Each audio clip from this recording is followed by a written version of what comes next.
Welcome back to the Deep Dive. Today we're tackling something really special for finance buffs. Excerpts from the Fairfax Financial 2003 Shareholders letter. It's quite a document. Oh, absolutely. It's legendary. It gives us this fascinating look at how a major insurer handled a really tricky period, after the dot-com bust and 9/11. So what's our mission today? What are we pulling out of this? Well, the goal is to unpack their performance, sure, but also their operational thinking. And critically, the warnings they issued. Warnings about the financial system that turned out to be, well, incredibly accurate down the line. Yeah, and that's the really interesting part, isn't it? This is a central paradox. 2003 was, on paper, amazing for them. A record year, highest profit ever. Exactly. Stock price went through the roof up 127%. But then right in the middle of all that success, management does this massive U-turn almost. They deliberately took actions that hurt their short-term numbers. To deal with past problems. It's this choice, prudence over just celebrating the win, that makes this letter so compelling. Okay, let's lay out those headline numbers for 2003. Record profit, you said. Yep, $271.1 million. Share price jumped from about $77 to over $174. That's huge. Massive. And book value per share, up 29.1%. Wow. Now, they did mention the strong Canadian dollar helped that book value figure. Can you just quickly unpack that for us? Why does the CAD matter so much? Sure. Fairfax is Canadian-based but operates globally, holding lots of assets in U.S. dollars and other currencies. When the Canadian dollar strengthens, those foreign assets, when translated back to CAD for their books, are suddenly worth more. Ah, okay. So it's partly a currency effect. Right, it's an accounting boost. Still, the underlying business improvement was definitely there, but the currency gave it an extra kick. Got it. But as we hinted, there's a big however here. You mentioned their long-term goal for return on equity, ROE, was 15%. That's their stated target, yes. Yeah. A sustainable 15% long-term. And in this record year, they didn't hit it. They only managed 10.9%. How did that happen? Well, it happened because they chose for it to happen, essentially. In the fourth quarter, they took 3 very large reserve charges. Think of them as paying overdue bills from past mistakes. Okay, what were these charges specifically? There was $150 million pre-tax added to Crum & Forster's asbestos reserves. Then another $258 million pre-tax for TIG's loss reserves. And finally, $176 million pre-tax at Sire Re. Good grief, that's over $500 million combined. Where did these suddenly come from? They weren't sudden, really. The letter is quite blunt about it. They mostly related to business written back in the late 1990s. The infamous soft market period. Exactly. Pricing was too low across the industry back then, and reserves ended up being inadequate. Lots of companies faced this. But Fairfax decided, okay, we're having a great year profit-wise. Let's use this strength to take the pain now and clean up the books. So instead of maybe smoothing it out or trying to hit that 15% ROE target that analysts might be looking for, they ripped the Band-Aid off, prioritized a rock-solid balance sheet over hitting a specific number for the year. That takes discipline, real discipline. Right. That's a powerful message about their priorities. So they dealt with the past baggage. What about the ongoing business?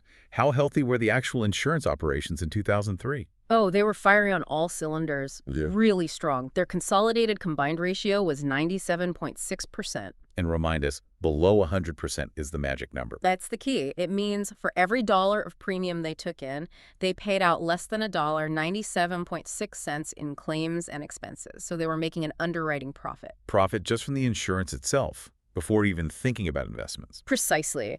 And it wasn't just one division carrying the load. Every single one of their main operating companies, Northbridge, Crum & Forster, if you exclude that big asbestos charge, Odyssey Re, they all came in under 100%. That's impressive consistency. And were they growing? Oh, yeah. Big time. Net premiums written from their ongoing operations basically doubled between 2001 and 2003.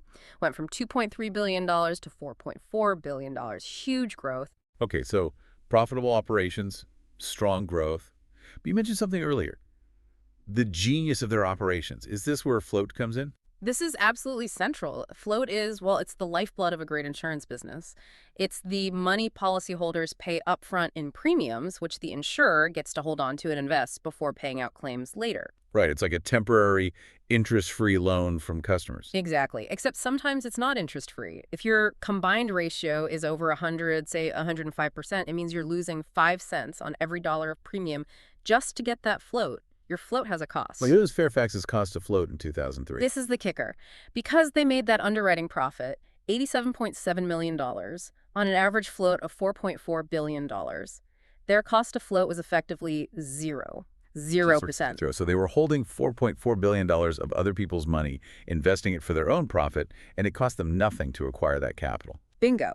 The letter itself calls achieving a 0% cost of float the closest thing to nirvana in the property and casualty business. It's an enormous competitive advantage. Think about it. Free investment capital on that scale. Yeah, that changes the game entirely.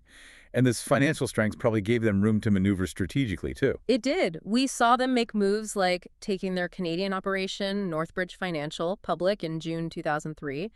They kept a big stake, 71%, but it gave Northbridge access to capital. Right. Similar to what they did with Odyssey Air going public back in 2001. Exactly. It's about building financial flexibility within the subsidiaries, while the parent company, Fairfax, benefits from that incredibly valuable zero-cost float. Okay, let's switch gears to the investment side, managed by the Hamlin-Watsa team. How did they do in 2003? Pretty well on the surface. Total investment return was 11.1%. And they realized a record $845.9 million in gains during the year. Sold assets for a big profit. So 11% return, record gains. Sounds like they were riding the market recovery wave, especially with their own stock up 127%. It sounds like it, but here's where that Fairfax contrarianism really bites. Despite those good numbers, and despite the market clearly being on an upswing after the bust, their actual portfolio positioning was incredibly defensive. How defensive are we talking? Extremely. Get this. Throughout the entire second half of 2003, they kept roughly half, 50% of their whole investment portfolio just sitting in cash and short-term investment. Cash. Yep. Cash. While the market's rebounding, that seems almost crazy. Weren't they leaving huge amounts of money on the table? From a short-term perspective, maybe. But it speaks volumes about their philosophy. Their actual holdings in common stocks were tiny, only about 13% of the portfolio. So they weren't betting on the market continuing to rise. Not significantly, no. They explicitly state in the letter that they prefer a high but irregular return profile over a lower but consistent one. Meaning they don't care about smooth, predictable quarterly gains. Not their primary goal, no. Their goal is long-term capital preservation and then making big returns when they see truly outstanding opportunities, usually when markets are distressed and assets are cheap. So holding half in cash in 2003 was basically them saying, we don't see those amazing opportunities right now despite the rally. We'll wait. Precisely. They were willing to look, well, maybe a bit overly cautious, possibly even underperform in a rising market to keep their powder dry for when things got really interesting later. That $2.4 billion in realized gains they'd achieved since inception showed this patient approach had worked before. Patience and discipline again. Even when it means sitting out the party. Especially then. Okay, this next part is, for me, one of the most striking things about this 2003 letter. They flagged a specific major risk brewing in the financial system years before it blew up. Yes. This is the warning about asset-backed bonds, or ABBs, and they were very specific. What kind of ABBs were they worried about? Not the ones backed by first mortgages, interestingly enough, but the ones backed by other consumer debt. Home equity loans, HELOCs, auto loans, credit card debt, that sort of thing. And they made a point of saying they own none of these. Explicitly. Zero exposure. They saw a fundamental flaw, what they called a moral hazard, baked into the whole securitization process for these assets. Okay, explain that. What's the moral hazard in pooling loans and selling them as bonds? It's all about incentives. Think about who originally makes the loan, the car dealer, the mortgage broker issuing a home equity loan. Before securitization became huge, that originator held the risk. If the borrower defaulted, the originator lost money. So they had a strong incentive to check creditworthiness carefully. Makes sense. They had skin in the game. Exactly. But with securitization, the originator could make the loan and then almost immediately sell it off into a pool that gets turned into bonds and sold to investors. Suddenly, the originator's incentive to be careful about credit quality just evaporates. Because they're not holding the risk anymore. Yep. Someone else is. Right. The letter says the originator almost does not care about the credit quality once they can lay off the risk instantly. The bond buyer, meanwhile, is relying on credit ratings agencies. And those ratings were the problem. That was Fairfax's point. The ratings were based on historical loss data, but that history mostly came from the long economic boom of the 1990s. Fairfax argued that because securitization had fundamentally changed the incentives for originators, that historical data was now useless for predicting future losses. Because the loans being originated were likely getting riskier, even if they looked similar on the surface. Precisely. The structure itself bred lower quality, yet the bonds were being rated as if nothing had changed. And this wasn't some tiny corner of the market, was it? Not at all. The scale was staggering even back in 2003. Fairfax pointed out there was about $1.0 trillion with a T of these non-first mortgage asset-backed bonds outstanding in the U.S. $1 trillion. And here's the really alarming part. Over 65% of that $1 trillion was rated A or higher, investment grade. Wow. So Fairfax looked at this massive, highly rated market and basically said, nope, fundamentally flawed, we're staying away. That's exactly it. And holding all that cash we talked about, that unprecedented conservatism, it was their strategic positioning to be ready when this flawed structure eventually cracked. They were preparing years in advance, this kind of long-term thinking, this willingness to be contrarian and prepare for storms.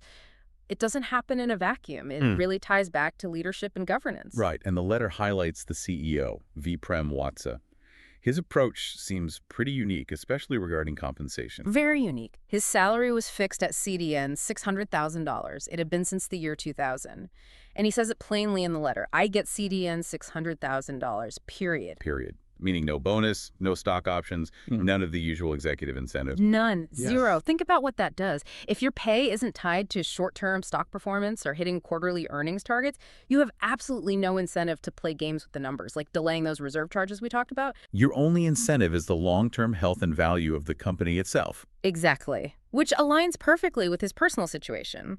The letter notes he has over 95% of his entire net worth tied up in Fairfax stock. 95%. Now that is skin in the game. That's alignment with shareholders. It's about as aligned as you can possibly get. It creates a true sense of partnership. And it extends to how they handle stock incentives for other employees, too. How so? Any stock incentives they do grant are based on shares bought in the open market, on the secondary market. They don't just issue new shares from the company treasury, which would dilute existing shareholders. So they avoid diluting the ownership pool. Right. And the numbers bear it out. Since 1985, while revenues grew exponentially, the number of shares outstanding only went from about 5 million to 14 million. That's incredible discipline against dilution over decades. It protects shareholder value.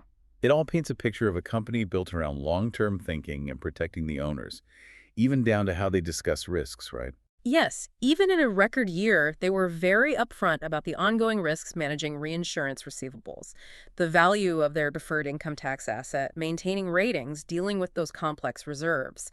They stress that managing risk isn't something you fix once. It's a constant focus, embedded in everything they do. Hashtag tag tag outro. So let's try and wrap this up for you. What we see in this 2003 Fairfax letter is really a masterclass in building resilience. They had a record year, fantastic stock performance. Banner year by most metrics. But they use that strength not just to celebrate, but to aggressively tackle old problems by taking those huge reserve hits. They chose stability over vanity. And at the same time, they adopted this ultra-cautious investment stance, holding half their assets in cash. Why? Because they already saw the cracks forming in the asset-backed securities market, a $1 trillion market everyone else seemed comfortable with. It really shows that true corporate strength isn't just about smooth, predictable growth.